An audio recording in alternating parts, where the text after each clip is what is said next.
All right, what's up, guys? Welcome to another edition of Movers and Shakers Unlimited.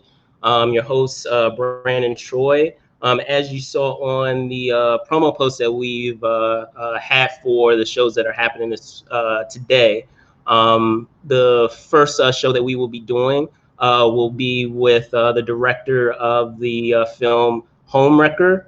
So let me bring him on.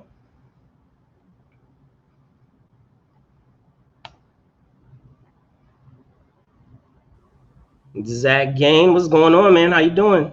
Hey, I'm doing well. Thank you so much for having me. How are you? I'm doing good, man. Again, thanks for coming on. So just to start first, can you tell me a little bit about how this film Homewrecker came together?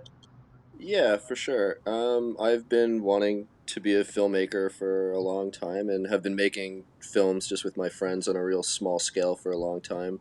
And my first film, States, was just me in a DSLR kind of roaming the Southwest and 9 different states in America, just kind of not quite improvising the film, but making it with people I went along for the ride. So from the get go, I was pretty DIY minded and just sort of not waiting for somebody to help me make my film. I just knew I'd sort of have to do it myself, which I did. And Homewrecker is kind of an extension of that thinking. I'd been making these sketches with Precious Chong, my co-writer, co-producer, and one of the stars of the film, for some time, and then yeah, and Homewrecker is an old story that I had with me since film school. And then once I realized that I'd been working with Precious and Alex is an old friend from my film school days, um, I just realized I'm like, oh my god, we can just do this in Precious's house. This can be real small scale. I think the story is pretty powerful, and let's make a movie. And that's what we did.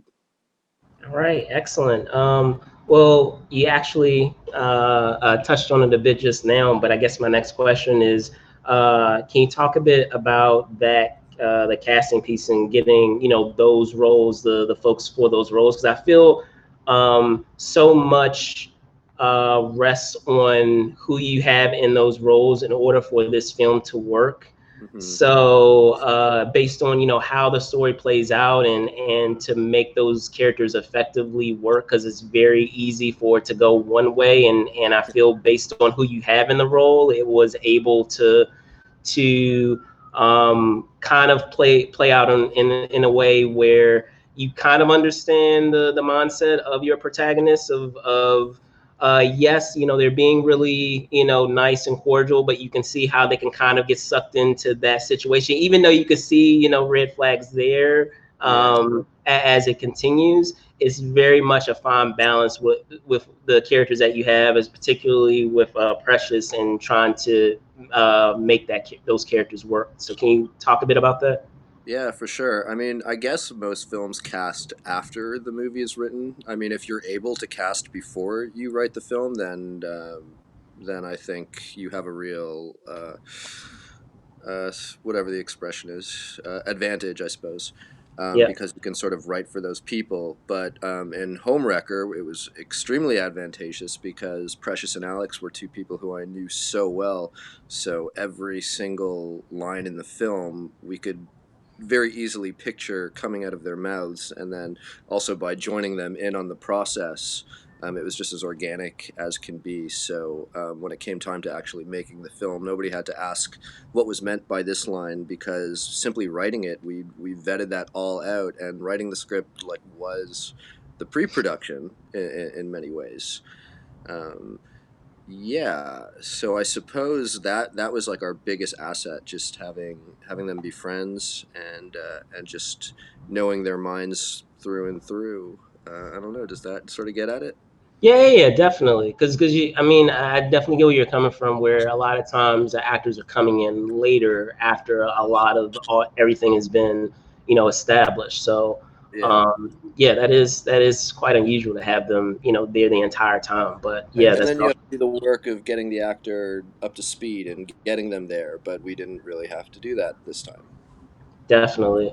And I was going to say, in that same respect, in talking about like the casting of the characters, I also wanted to touch on the music as well, and the music choice that you had playing throughout the entire film. I feel that the music in and of itself was a character as well, because it, in the same way, I felt that the music gave a bearing of what, you know, your main character was going through, and even their mindset in terms of like how they were physically feeling based on, you know, what was happening in the film. So can you talk to that, and talk about that process of using, you know, the proper music to kind of establish the tone?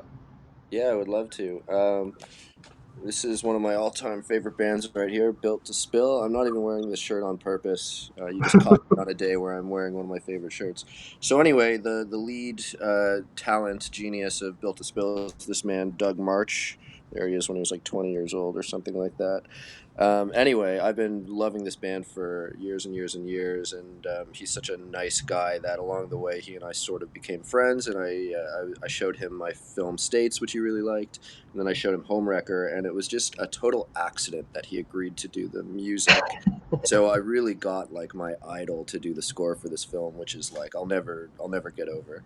But anyway, the thought process going into how it would work is is at first, you know, I was under some pressure by my producers to do like to give this film a horror score to make people know that it's a horror movie and that it's Sure, like suspenseful and such.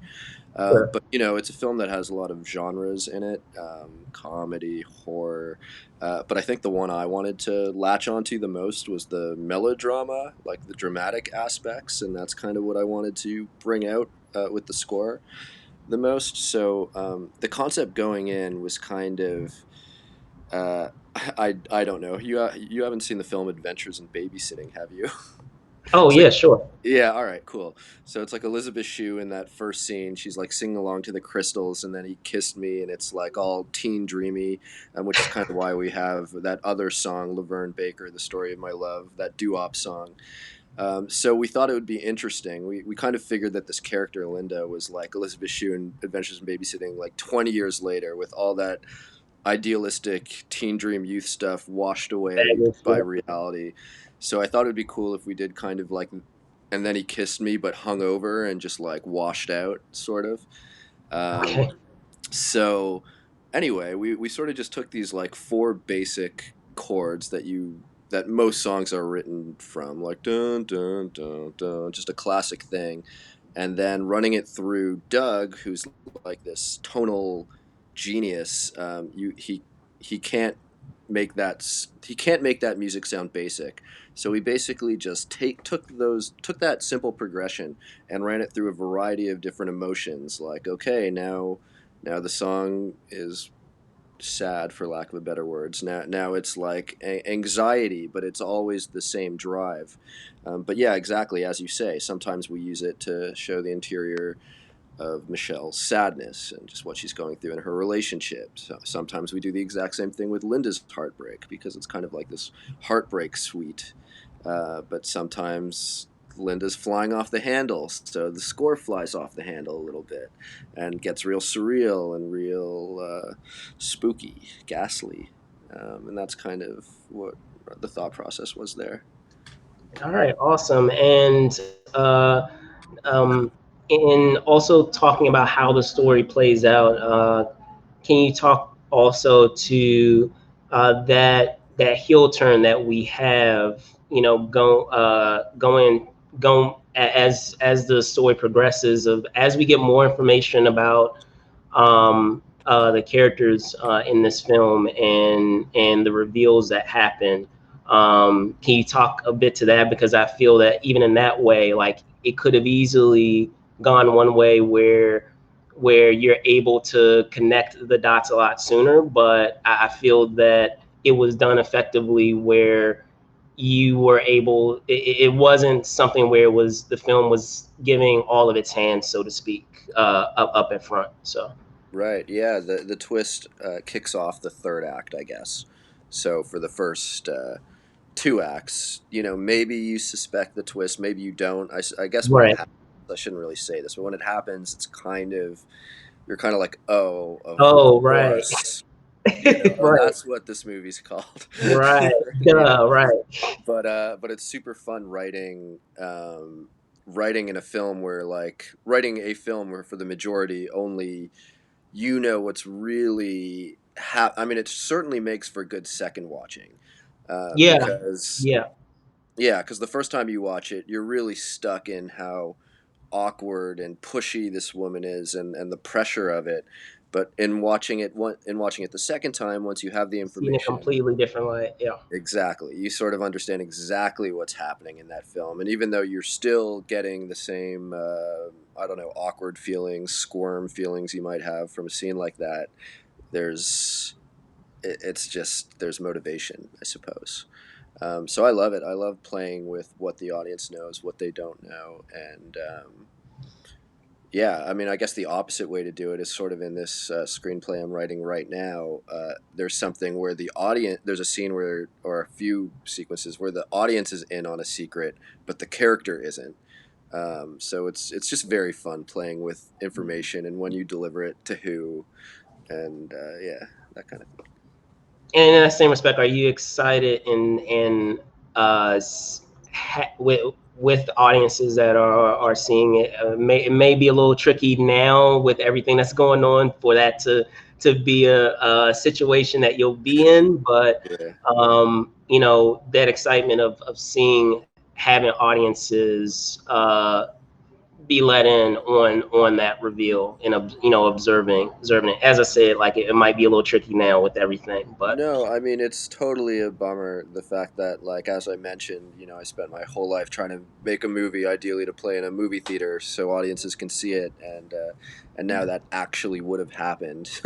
And like so it's kind of a shame to be deprived of it, but I so cannot complain. We had a wonderful festival run and we were able to play yeah, at like a solid um, 8 festivals and then 2 virtual festivals. But in those festivals, I got the incredible privilege of seeing the film with a movie theater, who, thank God, responded to it in a really real way that I never expected. Like, I mean, I knew that I liked what I was doing, and that Precious and Alex liked it, and that was enough. And I thought people would like it too, but I really never dreamed that we would be playing at midnight at Fantastic Fest with like a huge, pretty much sold out crowd, and just laughing at all the jokes and squirming and just vocally reacting. And it's the total joy of. It's why you want to put a movie in a movie theater to watch it with definitely. the energy of a live audience. So thankfully, I did get to experience that, and I'll never forget it. So wonderful, wonderful connecting with an audience. Excellent, excellent. And you were commenting on it just a moment ago, talking about an upcoming film that's currently in development. Hmm. Um, are you able to comment further on that film, or even outside of that, if there are others that are on the way? Yeah, well, this has been a shockingly productive quarantine for me. Sure. Actually, Yeah. I hope the Yeah. same can be said for a lot of artists who have been sort of freed from any having to be anywhere at all and can just like live in our own creative imaginations and stuff. So I have 3 features right now that are basically fleshed out and good to go. And at this point, it's just like a race of which one I can make first. So I feel fortunate, and it's not like, I mean, hopefully Homewrecker will make one of these features possible in a way that they wouldn't have been before. But I still get the feeling that I'll be making it real Homewrecker style, just like real DIY, just not very much money, just with close people, which I think is the best way to make art. Not necessarily not with money, but with people who you're close to and who can just share in yeah, in a fun goal, in a mutual goal. Cool, cool, awesome. Well, to close, I guess my last question is, with such the tight knit group that you have, with your cast and other folks that have helped create a home record with you, uh, do you foresee that that's going to kind of be like a unit that you'll just have like going forward with probably with I'm assuming with most of your projects, Yeah. or do you feel that you're gonna, open up that net and bring in additional folks to that unit? Well, both. Okay. I guess it was like Orson Welles who first had the repertory company where in his So a plays he Gaines would. verse, if you would, a Gaines verse. Yeah, exactly. That'd be cool. No, I mean, like, obviously, I can't. I guess it's trickier with actors. You can't have them in every film because the roles need to be correct. But my DOP, my buddy Delaney, he's definitely going to be shooting my next one, and I think Precious will be in the next one. Alex has a role in one of these scripts that maybe she'll want to do, maybe she won't. I have no idea. Um, but yeah, so if I don't get to use one of my friends in one project, they'll definitely be back 2 projects later. And in the meantime, of course, widening the net is a wonderful thing to be able to do. Like I told my friend Delaney, like I don't know if you're going to be shooting the next one because it would be fun to work with a different DP and just test the waters of that relationship. But like you'll definitely be on the one after that. Now it turns out he will be on this next one, so so that was incorrect. But that line of thought is basically, yeah, if you're not on this one, you'll be back. I want as many I want to grow with people. Like I like long relationships and I like building, and of course the more the merrier. And some casts will be bigger. I mean, States, my first film, which was more of an art film and didn't connect with a whole lot of people. The ones that it did connect with it really connected. So that's all the more meaningful for me. But that's a film that I had maybe a handful of friends who were in on it with me. Alex was in it. Jeremy O'Harris, who went on to blow up in New York with his play Slave Play. So I can't even reach him anymore because he's just really made it. He also had a film at Sundance, this Sundance called Zola, which is like my Oh favorite yeah. movie of the year. It's awesome. But that film was made with like people that I met along the way as well. So I had this real neo-realistic approach there, where the woman in the Roswell state is somebody who worked at a coffee shop I went Mm. to. But yeah, now some of them are lifelong friends. So once you're on board, I hope you'll never leave. Is how I feel.